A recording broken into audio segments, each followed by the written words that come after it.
Setiap ayat, setiap hadis, setiap kebaikan, setiap ibadat, semuanya memiliki batin, memiliki zahir, memiliki batasan dan juga pencapaian yang tiada puncak.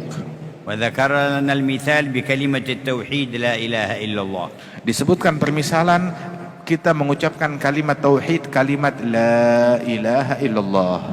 فالمبتدئون من عموم المسلمين والمؤمنين المعنى عندهم الذي في قلوبهم عندما يقولون لا معبود بحق إلا الله. Ketika mengucapkan la ilaha illallah, pemula kaum mukminin ketika mengucap la ilaha illallah, makna yang tersirat, yang terlintas dalam batinnya, makna tersebut adalah tidak ada Tuhan yang berhak untuk disembah melainkan hanya Allah. وأهل الإحسان مع تحققهم بهذا المعنى مضاف إليهم أيضا عندما ينطقون بلا إله إلا الله استشعار معنى لا مقصود إلا الله. Kalau pemula dalam batinnya tidak ada yang saya sembah kecuali Allah, namun orang-orang yang telah mencapai ihsan, orang-orang yang menengah, saat mengucapkan yang terlintas di dalam batin mereka adalah tiada yang saya tuju melainkan Allah, maksud dan tujuan saya hanya Allah. فهم بلا إله إلا الله يتنزهون عن قصد غير الله في كل قول وفعل وحركة وسكون. Mereka orang-orang mulia tersebut di dalam pengucapan la ilaha illallah yang mereka maksud adalah mensucikan diri mereka dari menuju dan bermaksud kepada selain Allah, apapun dan siapapun selainnya. وهؤلاء يقولون لا إله إلا الله فيزداد إيمانهم وهؤلاء يقولون لا إله إلا الله فيزداد إيمانهم ويزداد يقينهم بالتخلص من قصد سوى الله. Dari kelompok tersebut mengucapkan la ilaha illallah, kelompok ini mengucapkan la ilaha illallah dari kelas-kelas yang berbeda, tetapi masing-masing saat mengucapkannya bertambah iman mereka, bertambah yakin mereka kepada Allah Ta'ala, bertambah pendekatan mereka kepada Allah. وأهل المعرفة الخاصة من ورائهم يقولون لا إله إلا الله ومعهم معنى لا معبود ولا مقصود إلا الله ومعهم زيادة يستشعرون عندما يقولون لا إله إلا الله لا موجود إلا الله أي لا موجود بذاته ولا حقيقة في الوجود إلا لله الموجود وما سواه فخلقه وفعله. Dan orang-orang yang telah mencapai puncak daripada ahli irfan yang memiliki ma'rifah kepada Allah Ta'ala yang khusus, ketika mereka mengucapkan la ilaha illallah, mereka pun yang tersirat di batin mereka selain tidak ada yang saya sembah kecuali Allah, tidak ada yang saya maksud dan saya tuju kecuali Allah.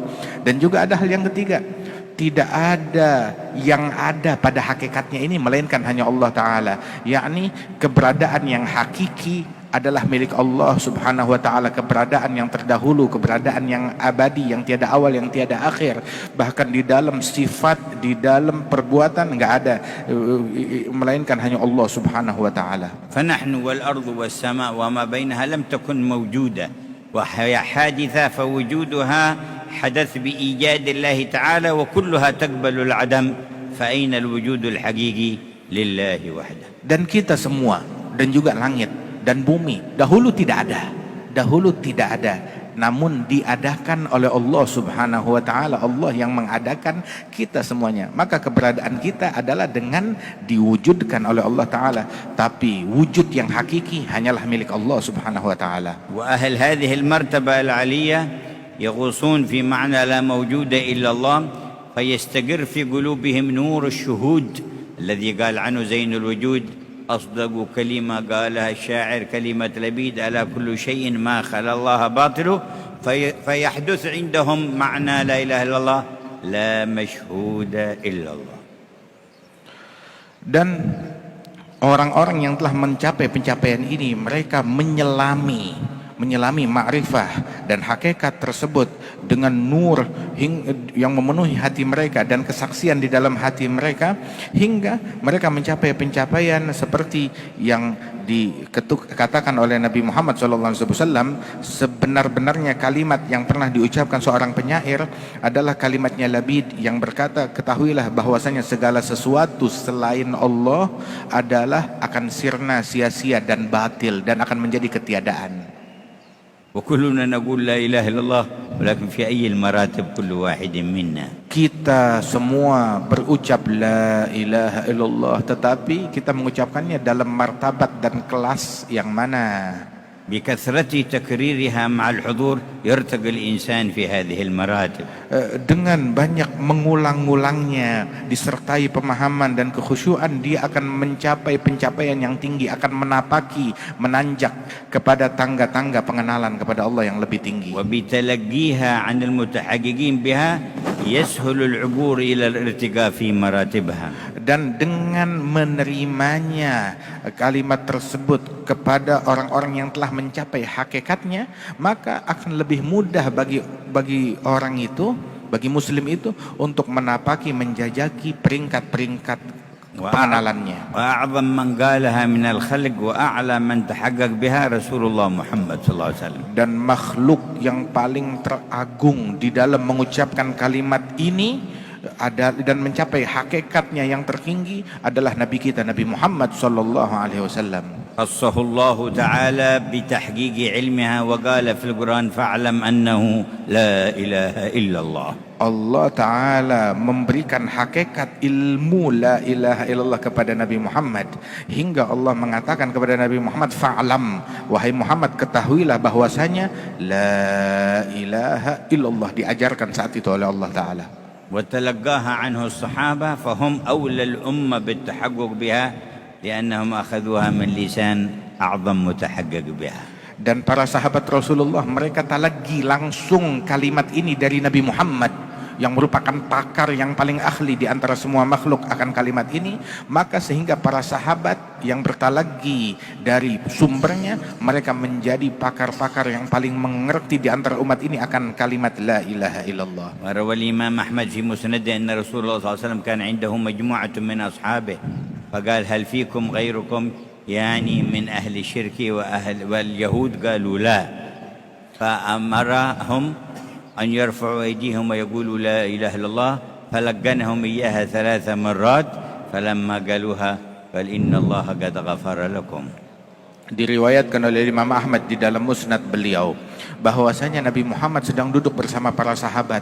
Kemudian Nabi bertanya, apakah ada di antara kalian orang-orang selain kelompoknya kita, selain kalian, yakni adakah di antara kalian orang non muslim ataupun juga orang munafikin? Maka bilang, tidak ya Rasulullah, ini kita semua adalah orang-orang yang kepercayaanmu, orang-orang terdekat dengan Rasulullah. Maka Nabi pun berkata kepada mereka, mentalkinkan kalimat la ilaha illallah sebanyak 3 kali, dan tiap kali mengucapkannya diikuti oleh para sahabat. Setelah 3 kali itu Nabi berkata, ketahuilah bahwasanya saat ini Allah telah memberikan ampunannya kepada kalian semua. في تبعيته والاقتداء به كما قالها لأصحابه وقالوها بعد نقولها كذلك. Dan dalam rangka mengikuti Nabi Muhammad dan menyambung dengan lisannya Nabi Muhammad dan juga menyambung dengan para sahabatnya Nabi Muhammad, maka kami akan melantunkan kalimat ini dan kita ikuti semuanya kalimat tersebut. ونرفع أيدينا ونقول لا إله إلا الله لا إله إلا الله لا إله إلا الله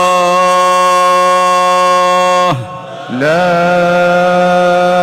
إله إلا الله لا إله إلا الله لا إله إلا الله محمد رسول الله محمد رسول الله صلى الله عليه صلى الله وعلى عليه آله وعلى آله وصحبه وسلم وصحبه وسلم في كل لحظة أبدا في كل لحظة أبدا عدد خلقه عدد خلقه ورضا نفسه ورضا وزنة نفسه عرشه وزنة ومداد عرشه كلماته ومداد كلماته. اللهم حققنا بحقائقها يا الله واجعلنا berikan من dengan خواص hakikat. أهلها واغفر لنا كما غفرت لهم. Jadikan kami sebagai orang-orang yang khusus dari ahlinya, dan ampunkanlah kami sebagaimana Engkau ampunkan mereka. فأكثروا منها ما استطعتم. Perbanyak kalimat ini sebisa kalian.